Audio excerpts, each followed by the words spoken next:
Herkese merhaba, kanalıma hoş geldiniz. Bugün yine birlikte kahvenin bize fısıldadığı sırları keşfedeceğiz. Eğer siz de kahve falı, tabak falı ve burç yorumları ve mistik yolculukları seviyorsanız doğru yerdesiniz. Şimdi fincanınızı ya da kahvenizi yanınıza alın, rahat bir yere oturun ve kendinizi bu keyifli yolculuğa bırakın. Unutmayın, fal geleceği kesin olarak söylemez. Sadece sembollerin ve sezgilerin eğlenceli bir yorumdur. Hazırsanız fincanınızı birlikte açıyor ve falınıza bakmaya başlıyoruz. Bakalım bugün size hangi haberler, hangi kısmetler ve hangi sürprizler görünüyor. Haydi başlayalım. Canım, fincanı uzun uzun inceledim ve hissettiğim şey şu oldu. Son zamanlarda omuzlarında büyük bir yük taşımışsın. Dışarıdan güçlü görünmeye çalışıyorsun ama içinde kimseye söyleyemediğin yorgunluklar var. Bu fincan bunu saklamıyor. Fincanın dibindeki beyaz şekil bana bir kuşu andırıyor. Bu kahve falının kuş çok eski zamanlardan beri müjdeli haber demektir. Ama bu sıradan bir haber değil. Uzun süredir beklediğin, acaba olacak mı diye düşündüğün bir konuda gelecek haber. Haber geldikten sonra hayatında ki bazı taşlar yerine oturacak. Kenarlara doğru yükselen çizgiler görüyorum. Bunlar iki ayrı yol gösteriyor. Birinci yol kısa, ani gelişecek bir telefon, bir davet veya kısa bir seyahat. İkinci yol daha uzun. Bu yolun sonunda yeni bir başlangıç var. İş, ev veya hayat düzeniyle ilgili önemli bir değişiklik olabilir. Şimdi aşk tarafına bakıyorum. Kalbin çok kırılmış gibi görünüyor ama güven konusunda yorulmuşsun. Fincanın içinde birbirine yaklaşan iki silüet var. Bu bana iki kişinin yeniden konuşacağını söylüyor. Eğer hayatında biri varsa aranızdaki sessizlik bozulacak. Eğer kimse yoksa seni uzaktan takip eden, cesaretini toplayamayan biri var. İsminin içinde A, M, S, H ve C harfi dikkat çekiyor. Bu kişi sana düşündüğünden daha yakın. Fincanın ağız kısmında koyu bir leke var. Bu genellikle nazardır. Özellikle seni kıskanan bir kadın enerjisi hissediyorum. Çok konuşan ama yüzüne gülen biri. Son zamanlarda işlerin ağır gitmesinde bunun da etkisi var gibi görünüyor. Dibi yakın, beyaz açıklık para kapısıdır. Beklenmeyen küçük ama sevindirecek bir para görünüyor. Arkasından daha büyük bir fırsat geliyor. Bir imza ihtimali de çıkmış. Bu imza iş, eğitim ve resmi bir evrak olabilir. Merdiven gibi yükselen izler görüyorum. Bu emeklerin boşa gitmediğini gösteriyor. Yavaş ilerleyen bir süreç var ama sonunda yükseliş var. Bir kadın figürünün destek alacaksın. Ev içinde değişiklik görünüyor. Eşya değişimi, taşınma düşüncesi ya da evle ilgili masraf çıkabilir. Ama sonu ferahlık. İki yolun birleştiği yerde küçük bir kuş dağı var. Bu yol sonunda seni sevindirecek biriyle karşılaşma ihtimalini gösteriyor. Su kenarlı bir yere dikkat çekiyor. Şimdi dileğine bakıyorum. Dibin tamamen kapanmamış. Bu çok güzel. Dileğin gecikmiş ama kapanmamış. 3 vakit içinde önemli bir gelişme görünüyor. Ruh hali. Uzun zamandır ne zaman rahat edeceğim diye içinden geçirmişsin. Fincan diyor ki bu yılın geri kalanına yüklerin hafiflemeye başlayacak. Bir kapı kapanırken iki kapı açılıyor. Son mesajın canım fincan sana en çok sabrı anlatıyor. Sen bugüne kadar çok mücadele etmişsin. Bazen ben neden bu kadar bekliyorum diye isyan etmişsin. Ama fincanındaki beyaz açıklık çok güçlü. Bu karanlığın içinden çıkan aydınlık demektir. Önümüzdeki dönemde peş peşe gelecek haberler, yeni başlangıçlar, kalbini rahatlatacak gelişmeler görüyorum. Kendi değersiz hissettiğim hiçbir sözü artık yanında taşıma. Çünkü bu fincan gecikmiş kısmetlerin birer birer hareketlenmeye başladığını söylüyor. Canım sen bir de son zamanlarda yorulmuşsun. Bunu sadece telveler söylemiyor. Fincanın enerjisi de bunu anlatıyor. Herkese güçlü görünmeye çalışıyorsun ama geceleri kafanı yastığa koyduğunda binlerce düşünce aynı anda zihnine geliyor. İçinde susturduğun cümleler var. Şu fincanın tam orta kısmındaki beyaz şekli görüyor musun? Şurada. Bu bana bir insanı gösteriyor. Sanki ellerini açmış sana doğru geliyor. Bu kaderin önemli yeri olan bir insan. Henüz tamamen hayatına girmemiş olabilir ya da girmiş ama aranıza mesafe koymuş olabilir. Bu kişi seni düşündüğünden daha fazla düşünüyor. Fakat gururu çok yüksek. İlk adımı atmakta zorlanıyor. Şimdi fincanın üst kısmına bakıyorum. Burada uzun bir yol görüyorum. Bu yol düz değil, virajlı. Demek ki önünde küçük engeller var ama yolun sonunda güneş gibi aydınlık bir açıklık var. Yine bütün sıkıntılar geçecek. Sen sabrettikçe önün açılıyor. Bak burada kuş çıkmış. Kuş ne demek biliyor musun? Haber, ama sıradan haber değil. Beklediğin bir haber. Belki telefon, belki mesaj, belki resmi bir sonuç. Belki de uzun zamandır görmediğin birinden gelecek bir dönüş. 3 vakit içerisinde bunun hareketlendiğini görebiliyorum. Şimdi aşk tarafına baktığımda kalbim çok yaşamış. Birine güvenmişsin. Sonra hayal kırıklığını yaşamışsın. O yüzden artık kimseye kolay kolay kapı açmıyorsun. Ama kader bazen insanın planlarını değiştirir. Fincanın içinde 2 kalp görüyorum. Birisi büyük, birisi küçük. Büyük olan senin kalbin, küçük olan ise sana yaklaşmaya çalışan birinin kalbi. Aranızda ince bir çizgi var. O çizgi gurur, inat, yanlış anlaşılmalar. Ama çizginin sonunda birleşme ihtimali var. Şimdi para kısmına bakıyorum. Dip kısmındaki beyaz açıklık bana bereketi gösteriyor. Eline 2 ayrı para geçecek. Birisi beklediğin, diğeri ise beklemediğin, küçük başlayacak, sonra büyüyecek. Bir kadın figürü görüyorum. Orta yaşlarda, saçları koyu. Bu kadın seni seviyor gibi görünse de kıskançlık taşıyor. Her söylediğin şeyi herkese anlatıyor. Sana nazara dokunmuş. Bundan sonra sırlarını herkese paylaşma. Şimdi ilginç bir şey çıktı. Anahtar. Anahtar çıkması yeni bir kapı demektir. Yeni ev, yeni iş, yeni oda, yeni başlangıç. Hayatında büyük bir değişim yaklaşıyor. Bir dağ da görüyorum. Dağın zirvesi bembeyaz. Sen uzun süredir tırmanıyorsun. Artık zirveye çok yaklaşmışsın. Vazgeçersen en büyük hatayı yapmış olursun. Çünkü başarı sandığın çok şey yakın. Canım şimdi gözlerimi kapatıp fincanın enerjisini hissediyorum. İçimden bir cümle geliyor. Beklediğin şey gerçekleşiyor ama iptal olmuyor. Bu cümle fincanın en güçlü mesajı. Sabır, sabır, sabır, biraz daha sabır. Çünkü kader sana zamanında verecek. Son olarak dileğine bakıyorum. Dileğin fincanın tam merkezine oturmuş. Bu çok güçlü işaret. Dileğin kabul yolunda önce küçük bir gelişme yaşayacaksın, ardından büyük bir kapı açılacak. Ve dönüp bu günleri hatırladığını, iyi ki pes etmemişim diyeceksin. Canım, sen bu kahveyi içerken içinde çok güçlü bir dilek tutmuşsun. Ve bugünkü fincanımda gördüğüm semboller bu kadar. Şimdi tabak falımızı geçiyoruz.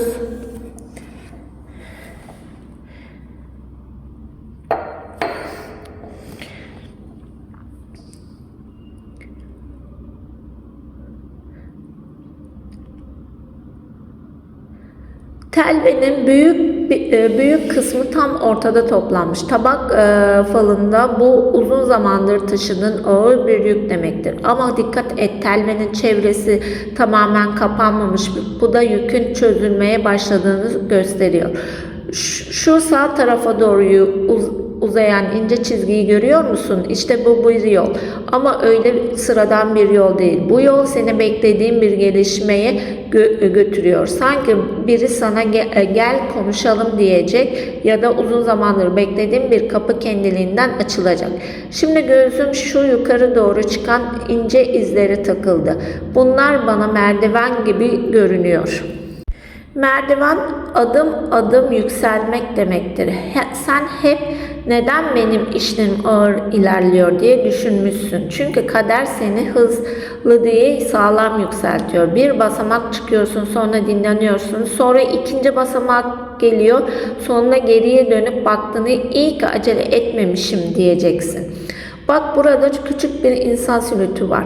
Bu kişi seni uzaktan izleyen biri. Her söylediğini duymuyor ama seni merak ediyor. İçinde sana karşı bitmemiş bir konu var. Gururu nedeniyle konuşamıyor ama tabakta yüzü sana dönük. Bu da iletişiminin yeniden kurulabileceğini anlatıyor. Şimdi aşk tarafına bakıyorum. Canım, tabakta iki ayrı enerji görüyorum. Biri geçmiş, biri gelecek. Geçmişte seni kıran bir olay hala kalbinde iz bırakmış ama yeni gelen enerji çok daha huzurlu. Bu insan seni değiştirmeye çalışmayacak. Olduğun gibi kabul edecek. Yanında kendini rahat hissedeceksin. Şu sağ tarafta balık gibi duran şekli görüyor musun? Balık bereket demektir. Sadece para değil, kısmet, şans, kapıların açılması.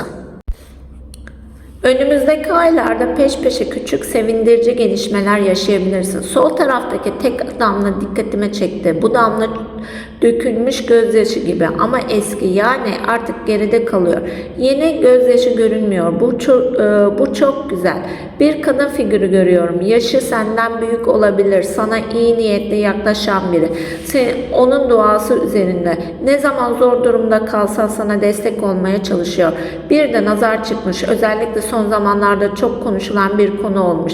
Biri seni kıskanıyor ama nazarın etkisi uzun sürmeyecek. Şimdi dileğine bakıyorum. Tabağın tam ortasında büyük telve var. İnsan ilk bakınca korkuyor ama ben buna farklı bakıyorum. Çünkü telvenin kenarları açılmış. Bu ne demek biliyor musun? Engel var ama çözüm yolu da var. Yani kader sana bekle demiş. Asla olmayacak dememiş. Bir ev görüyorum. Ev içinde hareketlilik, eşya değişikliği, misafir, belki de taşınma düşüncesi.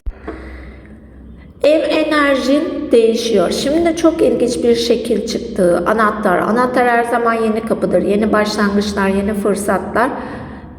Şimdi fırsatlar geliyor.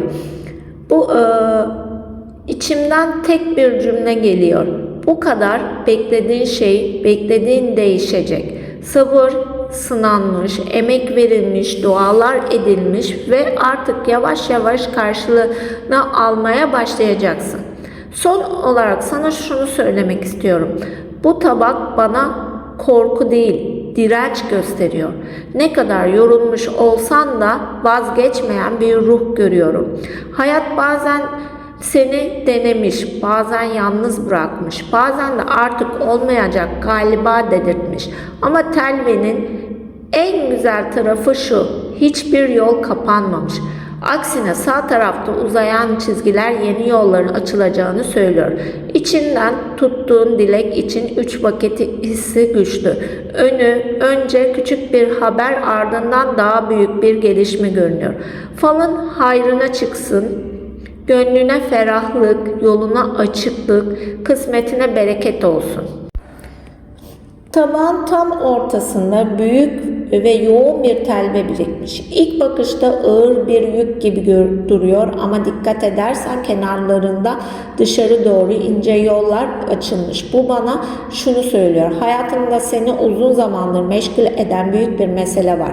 Belki bir dilek, belki iş, belki para, belki de kalbine dokunan bir insan. Ama bu mesele artık çözülmeye başlamış. Sanki uzun süredir kapalı duran bir kapının kilidini yavaş yavaş dönüyor.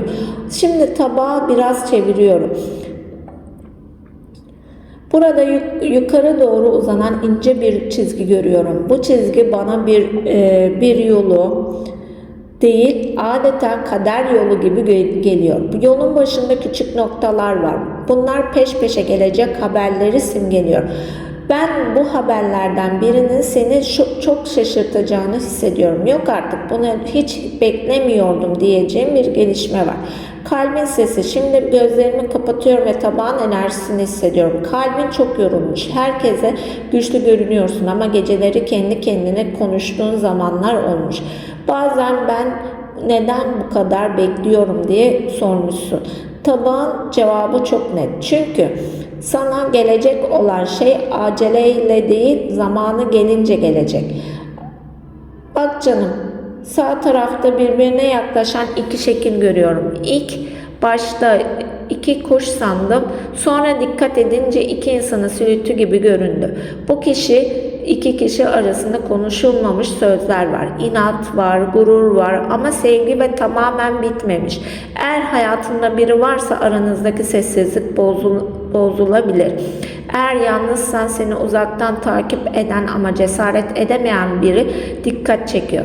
Bu kişinin adında A, M, H, C, S ve E harflerinden biri olabilir.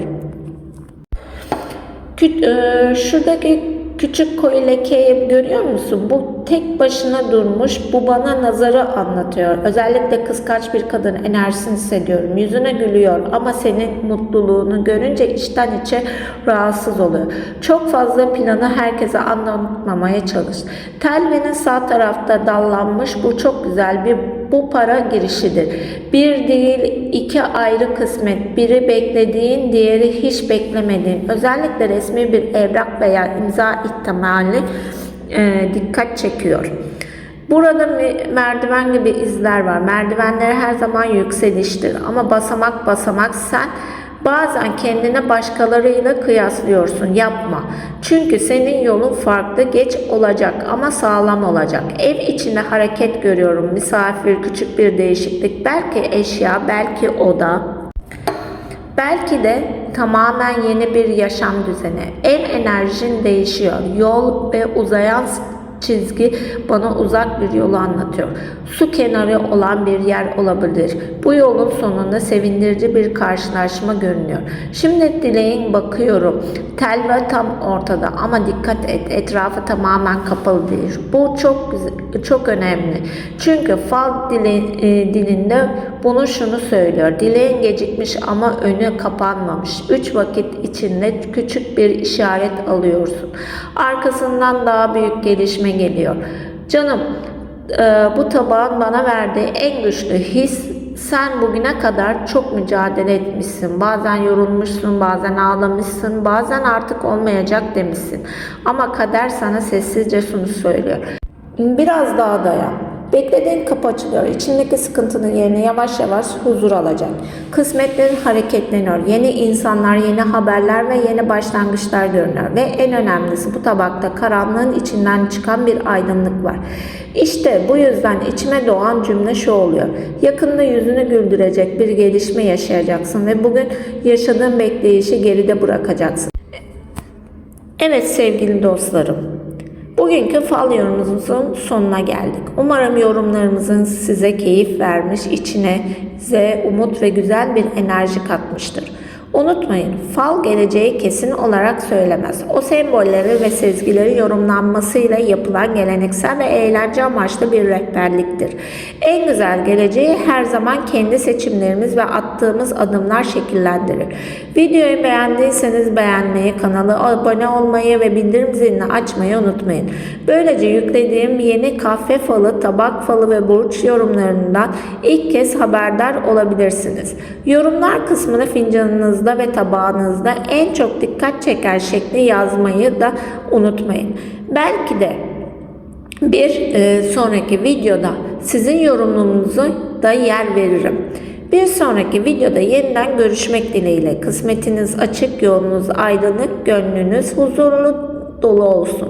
Hoşça kalın, sevgiyle kalın, Allah'a emanet olun.